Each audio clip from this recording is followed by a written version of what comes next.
नमस्कार किसान भाइयों। अभी बारिश का मौसम जमा हुआ है। पिछले कई दिनों से लगातार बारिश हो रही है। कई इलाकों में ज़्यादा बारिश हुई है, लेकिन सब जगह पे बारिश का माहौल अच्छा है। कहीं पे बाढ़ का भी सिचुएशन है, लेकिन अभी थोड़े दिनों के बाद मतलब कि ये महीना सितंबर सितंबर महीने के अंत तक तो आपको निर्णय लेना पड़ेगा कि मैं अभी गेहूँ की बिजाई करूँगा या सरसों की। कई किसान भाई के पास ज़मीन थोड़ी ज़्यादा होती है, लेट्स से फॉर मतलब एक का यूनिट लेते हैं कि वे एक 5 एकड़ लेते हैं, तो कई किसान भाई परसेंटेज में गिनते होंगे कि मैं ज़्यादा गेहूँ करूँगा या ज़्यादा सरसों करूँगा। तो वो गणित बिठाने के लिए थोड़ा कन्फ्यूजन हो रहा होगा अभी आपके दिमाग में कि सरसों करना चाहिए या गेहूँ करना चाहिए, तो आपको प्रॉब्लम हो रही होगी। तो उसके लिए क्या लॉजिक है, क्या विज्ञान है, क्या इकोनॉमिक्स है, मतलब हम उसका एक सहारा लेंगे। मैं कुछ आर्ग्यूमेंट, कुछ दलील पेश करूँगा, निर्णय लेना आपका काम है। लेकिन मेरे पास जो पिछले 25 सालों का अनुभव है, वो मैं आपसे साझा करूँगा। तो आप अंत तक बने रहें और आप अगर उसको पसंद करें तो ज़रूर लाइक करें।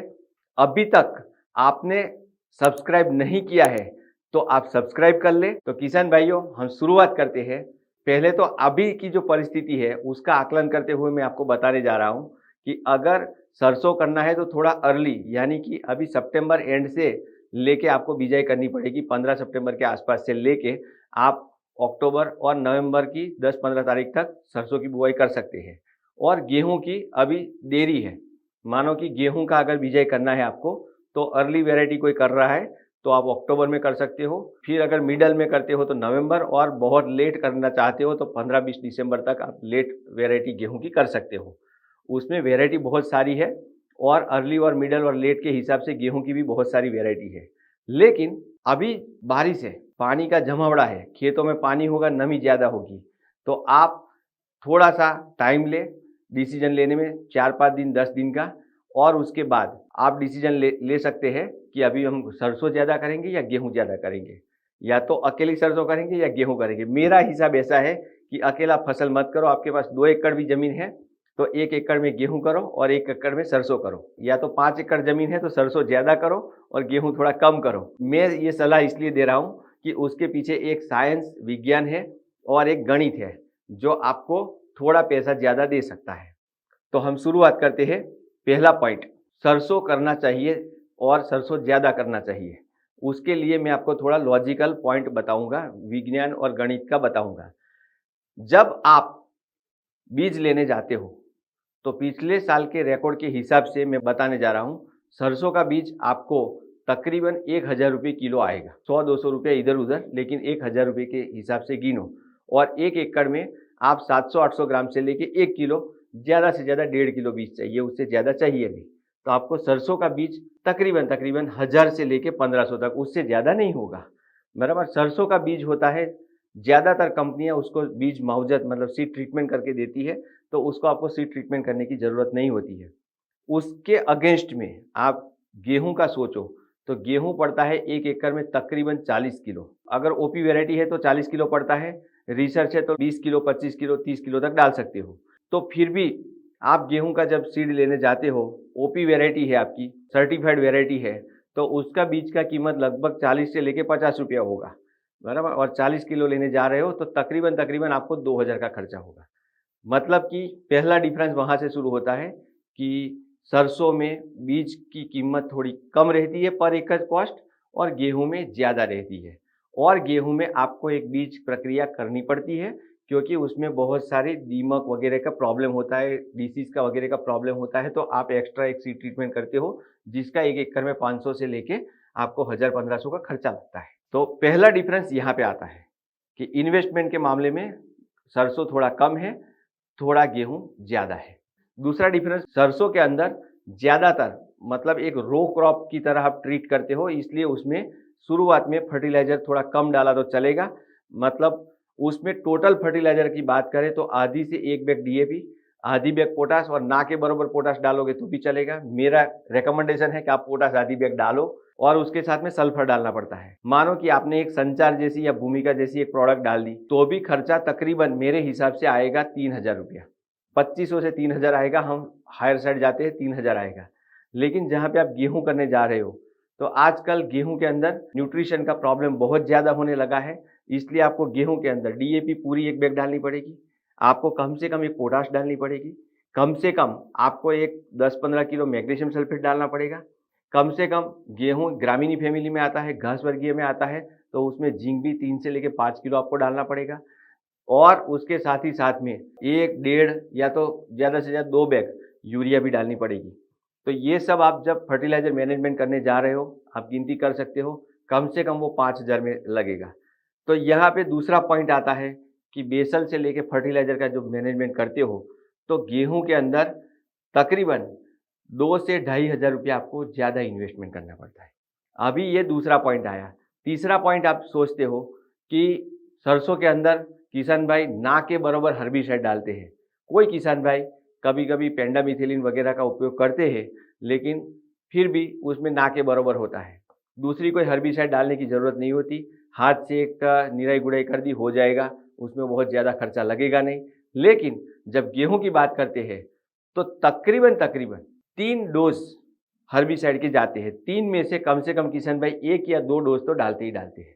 जैसे कि शुरुआती अवस्था में बिजाई से पहले मतलब प्री इमर्जेंस हर्बिसाइड डालते हैं, या तो अर्ली पोस्ट इमर्जेंस डालते हैं, या तो उसके बाद लगभग 30-35 दिनों के आसपास में एक हर्बिसाइड डालते हैं। मतलब 3 स्टेज में कम से कम 1 या 2 हर्बिसाइड डालते हैं, जिसका खर्चा लगभग मेरे हिसाब से 500-700 रुपये से लेके 1200-1500 तक आ सकता है। मतलब हर्बिसाइड में भी आपको 1,000 से लेके 1,500 का ज़्यादा खर्चा करना पड़ता है। तो गेहूँ में खर्चा थोड़ा ज़्यादा होता है। ये 3 स्टेप मैंने गिनाए, एक तो बीज का, दूसरा फर्टिलाइज़र का, उर्वरक का, और तीसरा आता है हर्बिसाइड का। अभी आगे बढ़ते हैं तो सरसों के अंदर अगर आपने रेगुलर बिजाई की है, मतलब सितंबर के 15 तारीख से लेके अक्टूबर की 15 तारीख तक अगर आपने बिजाई कर दी है, तो उसका ग्रोथ डेवलपमेंट पीरियड, अभी थोड़ा ग्रोथ का पीरियड जो आएगा उसमें थोड़ा उष्ण वातावरण रहेगा।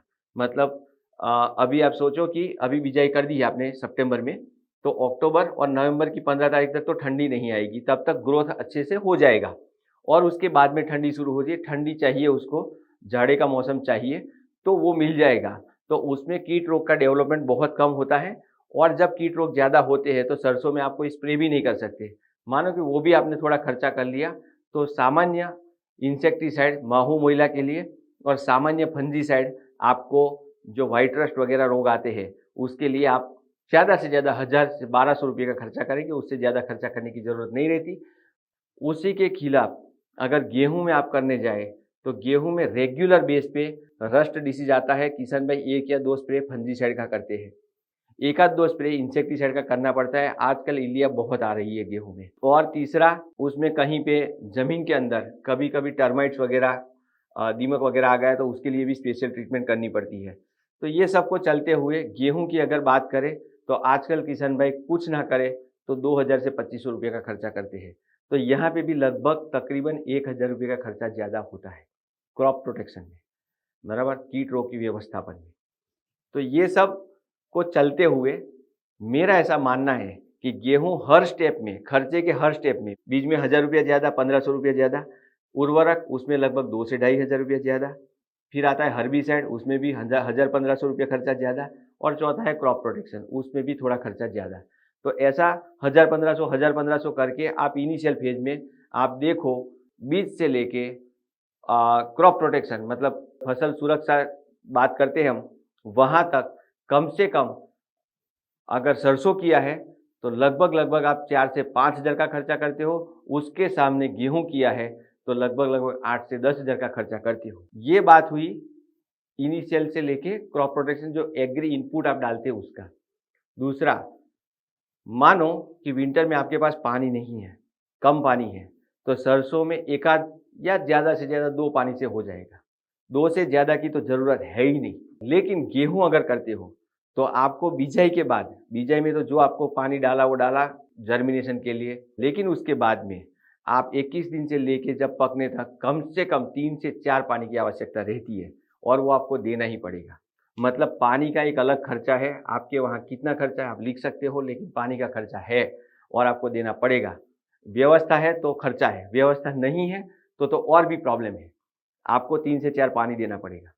तो ये कुल मिला के बात ऐसी होती है कि सरसों वर्सेस गेहूँ अगर करते हो तो सरसों में खर्चा कम है, लगभग गेहूँ से आधा है, 4-5 हज़ार में हो जाएगा, वर्सेस गेहूँ में 8-10 हज़ार का खर्चा होगा। और दूसरा, गेहूँ में पानी ज़्यादा चाहिए आपको। ये खर्चे की बात हो गई, अभी प्रोडक्शन पे आते हैं। प्रोडक्शन पे जब आते हो तो सरसों आपने अच्छी सी हाइब्रिड कैस्पर जैसी लगाई है, तो आपको लगभग 10 क्विंटल से लेके 12, 13, 14 क्विंटल तक प्रोडक्शन आने की संभावना है। मैंने जो आपको बताया उतना किया आपने तो लगभग 12-13 क्विंटल तो आ जाएगा, सब कुछ सही रहा तो। और इस तरफ गेहूं की बात करते हैं तो गेहूं एक एवरेज प्रोडक्शन 22-25 क्विंटल से लेके 30 क्विंटल भी आता है। तो हम अब 25 क्विंटल का एक अंदाजा लेते हैं कि गेहूं में आपका अच्छा ट्रीटमेंट किया, मैंने जो खर्चा बताया वो पूरा का पूरा किया, आपका 25 से लेके 30 क्विंटल आ गया, तो हम 25 क्विंटल का एक एवरेज लेते हैं। तो गेहूं का अभी जो मार्केट रेट है वो तकरीबन 24 से 25 रुपया है। आप 25 रुपया पकड़ के चलो और 25 क्विंटल प्रोडक्शन पकड़ के चलो तो 60,000 का 1 एकड़ होगा। वहीं जाके आप सरसों की बात करते हो तो सरसों के अंदर आप 12 क्विंटल प्रोडक्शन पकड़ते हो और आज का रेट आपको पता होगा 6,000 से लेकर 7,000 के बीच में है। आपको 6,500 पकड़ते हैं तो 6,500 इंटू 12 क्विंटल तो लगभग आपका 75 से 80,000 का एकड़ होगा। मतलब आपको खर्चा आधा करना है और प्रोडक्शन में 10-15 हज़ार 25 हज़ार ज़्यादा लेना है। इसलिए सरसों की खेती मुनाफेकारक है, कंपैरिजन करते हैं इसलिए। तो नो डाउट गेहूं करना चाहिए, खाने के लिए करते हो, बेचने के लिए करते हो, लेकिन मैंने ऐसा बताया कि जब आपके पास 5 एकड़ खेती है तो 3 से लेकर 4 एकड़ आप सरसों करो और 1-2 एकड़ गेहूं करो। ये मेरा सुझाव है, ये मेरी आर्ग्यूमेंट दलील है, बराबर। ये क्यों है? क्योंकि आपका फायदा है इसमें। इसलिए किसान भाइयों, बहुत सिंपल मैंने बताया कि डिसीजन लेने में अभी 10-15 दिन हुए तो कोई टेंशन नहीं है, लेकिन बारिश अभी रुकेगी, बारिश रुकते ही आप डिसीजन लो कि आप सरसों ही करो। 1 ही एकड़ करना है तो सरसों करो, अगर 2 एकड़ है तो 1 एकड़ गेहूँ 1 एकड़ सरसों करो, और 5 एकड़ है तो 3 से 4 एकड़ सरसों करो और 1 से 2 एकड़ गेहूँ करो।